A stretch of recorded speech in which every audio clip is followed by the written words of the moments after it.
Hello hi ನಮಸ್ಕಾರ. ನಮ್ಮ ನೆಂಗಳ YouTube ಚಾನಲ್ಗೆ ನಿಮಗೆಲ್ಲರಿಗೂ ಪ್ರೀತಿಪೂರ್ವಕಂತ ಸ್ವಾಗತ. ನಾನು ನಿಮ್ಮ ಲಕ್ಷ್ಮೀಕಾಂತ್ ಬೇಕಲಿಯಸ್. ಇವತ್ತು ದಿವಸ ನಾನು ನಮ್ಮಲ್ಲಿರ್ತಕ್ಕಂಥ ನಿಮಗೆ ನೋಡಿದಾಗ ಗೊತ್ತಾಗ್ಬೋದೇನೋ ಬ್ರಹ್ಮಕಮಲದ ಪರಿಚಯ ಮಾಡಬೇಕು ಅಂತ ಇಷ್ಟಪಡ್ತೀನಿ. ಇದು ಮೊದಲ ಬಾರಿಗೆ ನಮ್ಮ ಮನೆಯಲ್ಲಿ ಈ ಹೂವಾಗ್ತಾ ಇರೋದು, ಹಾಗಾಗಿ ಈ ಸಂಭ್ರಮವನ್ನು ನಿಮ್ಮ ಮುಂದೆ ಹಂಚಿಕೊಳ್ಳಿಕ್ಕೆ ಇಷ್ಟಪಡ್ತಿದ್ದೇನೆ. ಇದು ಇನ್ನೂ ಅರಳಲಿಲ್ಲ. ಮೊದಲ ಬಾರಿಗೆ ಈ ಗಿಡವನ್ನು ನೆಟ್ಟಾಗ ಇದು ಸ್ವಲ್ಪ ಸಪೋರ್ಟಿಗೆ ನಾನು ಕೋಲ್ ಇಟ್ಟಿರ್ತಕ್ಕಂಥದ್ದು, ಯಾಕೆಂದರೆ ಇಲ್ಲಿ ಇದರ ಬುಡಕ್ಕೆ ಇದು ಅಷ್ಟೇನು ಸ್ಟ್ರೆಂತ್ ಇಲ್ಲ. ಹಾಗಾಗಿ ಇದಕ್ಕೊಂದು ಕೋಲಿಟ್ಟು ಅದನ್ನು ಸ್ವಲ್ಪ ನೆಟ್ಟಿಗೆ ನಿಲ್ಲಿಸಿದ್ದೇನೆ.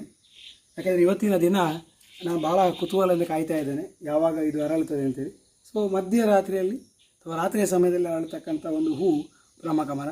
ಹಾಗಾಗಿ ಈ ಒಂದು ಅರಳಿದ ಮೇಲೆ ಇದು ವಿಡಿಯೋನು ಅಪ್ಡೇಟ್ ಕೊಡ್ತಾ ಇರ್ತೇನೆ ನಾನು. ಅದನ್ನು ಆ ಚಿತ್ರವನ್ನು ನಾನು ಹಾಕ್ತೇನೆ.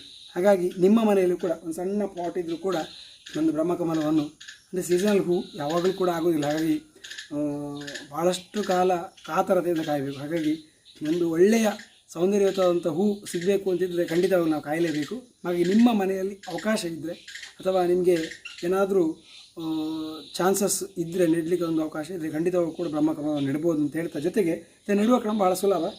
ಈ ಎಲೆಯ ಭಾಗವನ್ನು ಕೊಂಡೋಗಿ ನಾವು ನೆಟ್ಟರೆ ಆಯಿತು. ಅಲ್ಲಿಂದ ಅದು ಟಿಸಿಲು ಹೊಡೆದು ಮತ್ತು ಹೊಸ ಗಿಡ ಬರ್ತದೆ.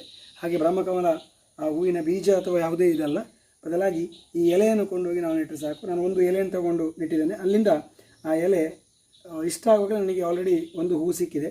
ಇನ್ನೂ ಗೊತ್ತಿಲ್ಲ ಹೂ ಆಗ್ತದೋ ಅಥವಾ ಇದು ಗೊತ್ತಿಲ್ಲ, ಯಾಕೆಂದರೆ ಇದು ಮೊದಲ ಅನುಭವ ನನ್ನ ಬ್ರಹ್ಮಕಮಲದ ಗಿಡದ ಬಗ್ಗೆ.